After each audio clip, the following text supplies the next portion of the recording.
Ассалаумағалейкум, құрметті көрермен, бізді тамашалады және де бір ғана лайк түймесін басуды ұмытпаңыздар.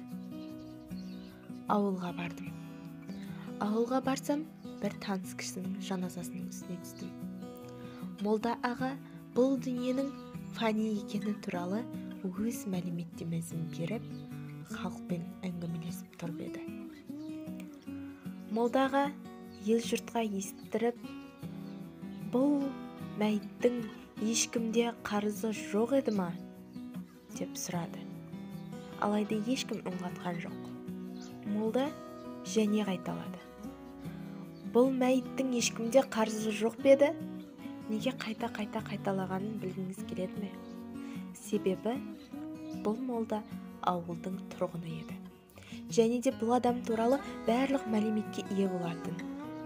Ол кісінің бұл дүниеде төлемей қалған қарызы көп екенін де білетін.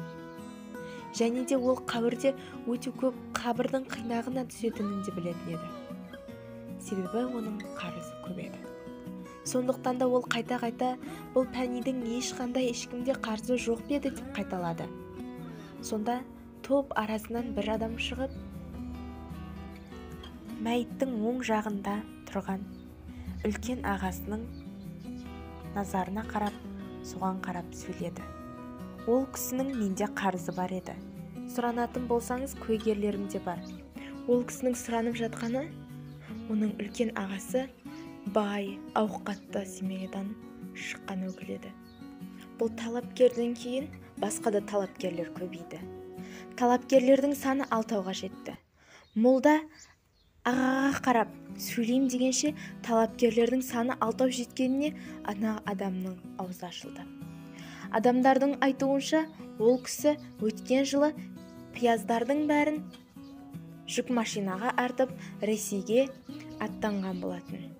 Ол сауданы қылып жолда базарға жеткізіп берем дегенше пияздардың бәрін суық ұрған. Жуалар суық ұрғаннан кейін ешкім о нәрсені алмаған. Сасып кеткен пияздарды тоқысқа тастау үшін де пұл төлеп тастап, бір айдан кейін ауылға қайтып келген екен. Үйге қайтып келгеннен соң бәр диқандар бірінен кейін бірі пиязының пұлын сұрап, хақын талап қылып, үйіне келетін болыпты. Ол кісі үйіндегі бар нәрсесін сатқан болса да, қарыздың көлемін төлей алмаған. Арадан бір жыл өтсе де, ол өзін ептей алмайды. Арадан бір жыл өтті.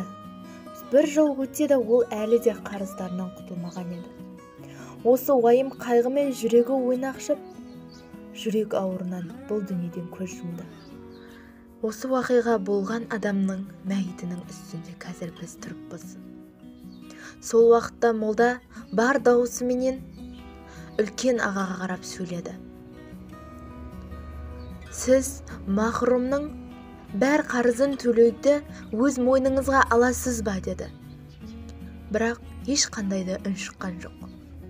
Алайда молда қайтадан сұрады.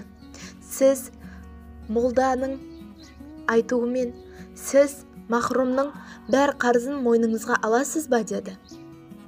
Сонда аға үн қатты. Мен махрумның бәр қарызын мойныма ала алмаймын. Себебі бұл өте үлкен, көп мықтардағы ақшалай сума.